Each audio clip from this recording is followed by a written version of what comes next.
Hello everyone, welcome to my new another blog. এটা ছিল একটা র্যান্ডম ভিডিও। আমরা সেদিন প্ল্যান করেছিলাম একটু দূরে কোথাও ঘুরতে যাব, বাট এখন অনেক জলদি জলদি সন্ধ্যা হয়ে যায়।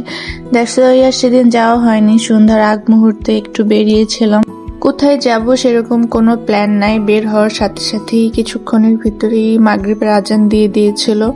তার কাজের ব্যস্ততার কারণে কোথাও যাওয়া হয়ে ওঠে না। তো আমরা খুলনা রূপসা ব্রিজের টোল প্লাজার কাছে একটা ফুড কর্নার আছে, সেখানে যে বসেছিলাম। রূপসা ব্রিজের টোল প্লাজার একদম কাছে, এটা মনে হয় বাম হাতে পড়ে। তো এখানে অনেকগুলো ফুড কর্নার আছে। আমরা একটা ফুড কর্নারে যে বসেছিলাম, এখানে যে প্রায় বসা হয়। তো ফুড কর্নারটার নাম ছিল কলকাতা ফুড কর্নার। এখানে অনেকগুলা খাবারের আইটেম আছে, তার মধ্যে আমরা কয়েকটা আইটেম ট্রাই করেছি। আমার কাছে সবচেয়ে বেশি ভালো লাগে এদের ফ্রেঞ্চ ফ্রাইটা অনেক জায়গায় খেয়েছি, বাট এদের ফ্রেঞ্চ ফ্রাইটা একটু ডিফারেন্ট লাগে। কিছু কিছু জায়গায় ফ্রেঞ্চ ফ্রাই করে মনে হয় যে একদম মানে আলুর চিপস খাচ্ছি এরকম লাগে। পুরোটাই একদম মুচমুচে করে ফেলে। আর এটা ছিল একটু অন্যরকম, উপরে ক্রিস্পি ছিল আর ভিতরে নরম। আমার কাছে খুব ভালো লাগে এখানকার ফ্রেঞ্চ ফ্রাইটা। এখানকার চিকেন ফ্রাইটাও বেশ মজা লাগছে। শুধু যে আটা বা ময়দা দিয়ে বড় করে রাখছে এমন না, ভিতরে চিকেন ছিল, উপরে ক্রিস্পি ছিল।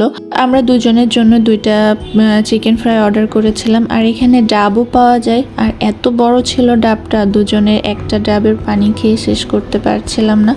আর এই ডাবের শ্বাস আমার তো ভীষণ পছন্দ। আপনাদের কার কার ভালো লাগে অবশ্যই কমেন্টস করে জানাবেন।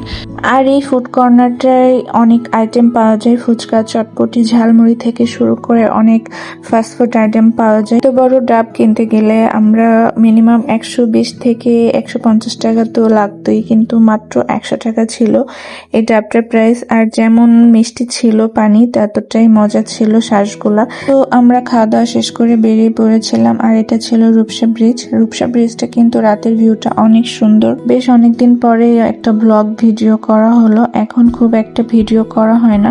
তো যাই হোক, এটাই ছিল আজকের ছোট্ট ভিডিও। আল্লাহ হাফেজ।